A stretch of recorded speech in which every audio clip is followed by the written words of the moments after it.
So there we have it, the lineup of the cars and to the rally day itself, the 27th of April.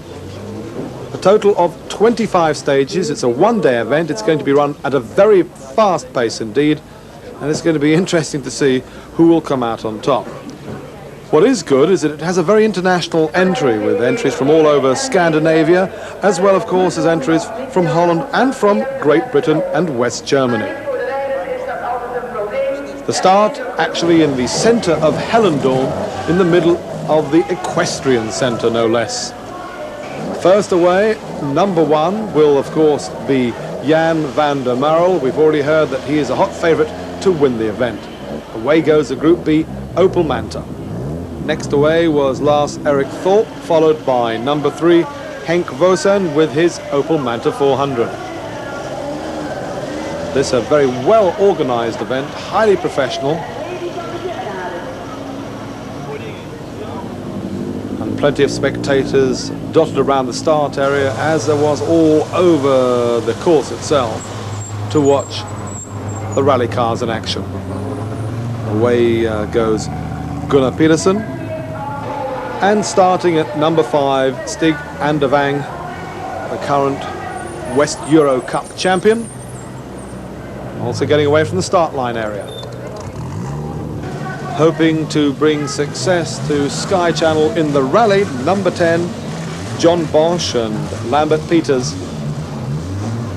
displaying the Sky Channel logos on the side of the Audi Quattro. I shouldn't think it moves as quick as the airways that you're watching coming through your TV set.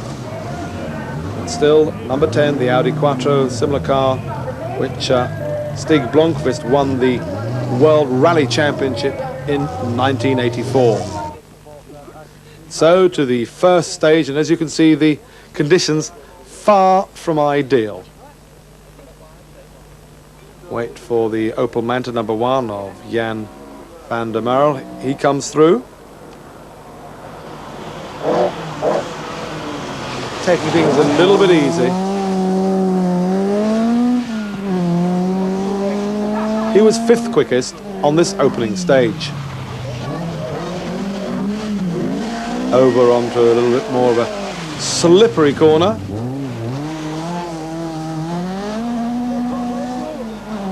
Conditions proving extremely slippy for the Opel driver.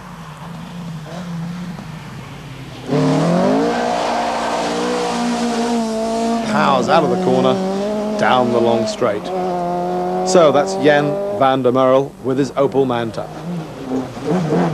Number 2 and second quickest on this first stage is Lars Erik Thorpe with a little VW Golf GTI, suited quite well to these extremely slippery conditions.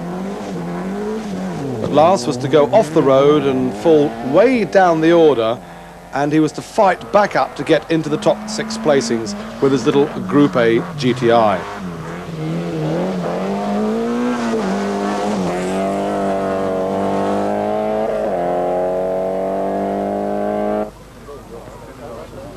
Plenty of interested onlookers, as through comes number 3, Henk Vosen, with his Opel Manta 400, down this long straight into a 90-degree right. Also taking things relatively easy, was to be 4th quickest on the first stage and 8th quickest on the second.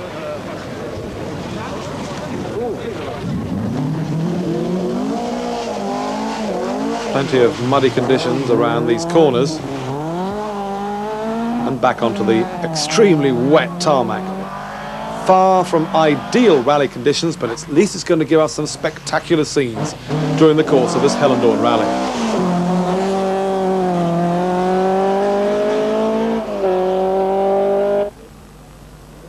And then comes Gunnar Pedersen, number 4, with the Audi Quattro 80. And the Group A car will lead the rally in the early stages. He's quickest on both stages 1 and 2. And he'll build up a useful lead in these early stages, a lead of some 26 seconds. And he's trying pretty hard.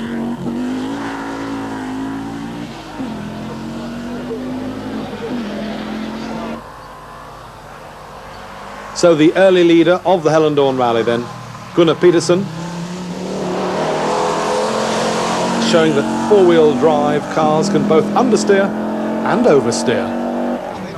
The next competitor, Stig Andervang, who you may remember is the current West Euro champion, well, he failed to make anything after the first stage and had plenty of problems even in the stage one. And this is the first and last time that we see him. He retires from the event early. From England with his Opel Ascona 400 is Vince Wetton and Chris Allen.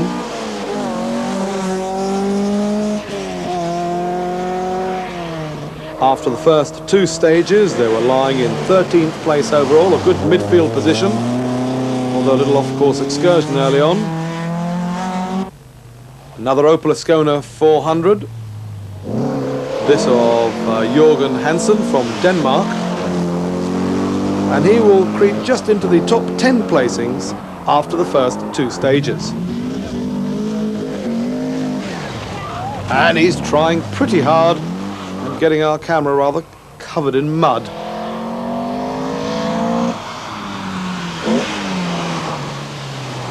So with entries from all over Europe, Hellendoorn Rally certainly living up to the name international. This is Paul Muscant, number 8, with the Opel Kadett GSI.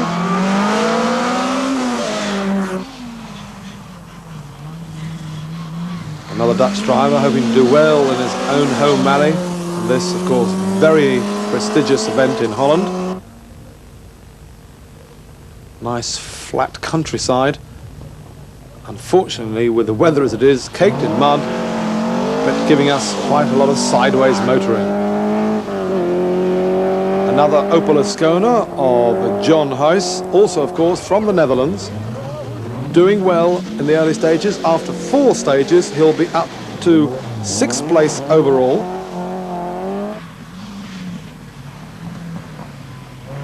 Through comes the Opel, running as near as possible to our camera. Number 9, 6th overall. Now comes number 10, the Baron Audi team entry of John Bosch and Lambert Peters. Accelerating hard, flashing us because he knows that we're the Sky Channel cameras. But Sky Channel offering you on international motorsports the most varied motor racing from all over the world. And of course we're doing some of the local events for Sky Channel during the course of the 1985 season. And here the Hellendoorn Rally is one. John Bosch, who has also raced single-seater Formula 3 racing cars from time to time from the Baron Racing stable until he had rather a bad accident. Taking over this Audi Quattro and doing very well because after 5 stages he's in 2nd place, just 28 seconds behind the leader Gunnar Petersen. The Peugeot Talbot Netherlands entry, Talbot 205 GTI of Wim Lombrengta. And here we have Rolf Ingvar show, ever spectacular with his Ford Escort. Trying very hard and almost, well, he probably wanted to get the car clean, you see, and go into the river. Helping hands for Rolf. This will lose him quite a lot of time, but he'll still be in 7th place overall after 5 of the 25 stages of this Hellendoorn Rally. And away he goes. Very lucky not to have gone into the river.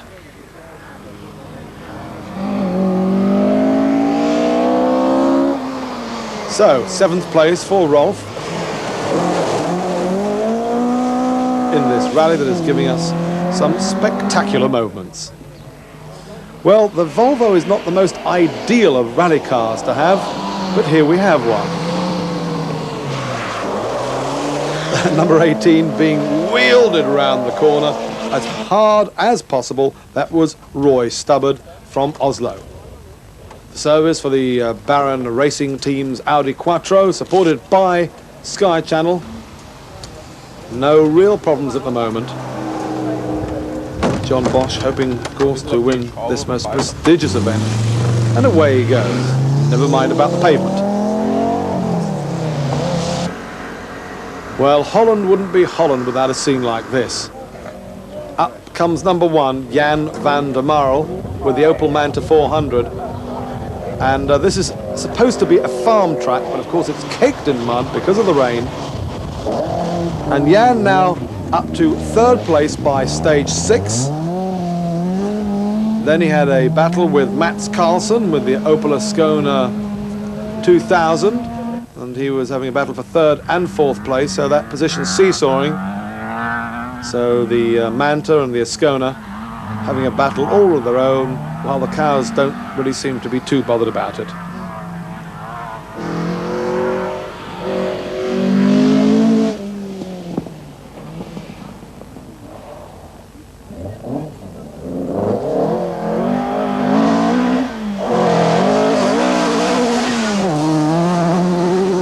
Approximately 2 minutes behind the leader, but still quite a long way to go. Despite his off-course excursions, Lars Erik Thorpe is fighting his way back up the field with the Golf GTI. By the end of the 2nd stage, when he'd had all of his problems, he was as low as 27th overall. But now he was fighting his way back, gaining position after position, stage after stage. By stage 11, he was to be in 6th place overall, 2nd in Group A, behind Gunnar Petersen's Audi Quattro 80. So a superlative drive from the Scandinavian driver. Round the hairpin he goes. A little bit of damage to the front right, but away he goes, trying as hard as ever.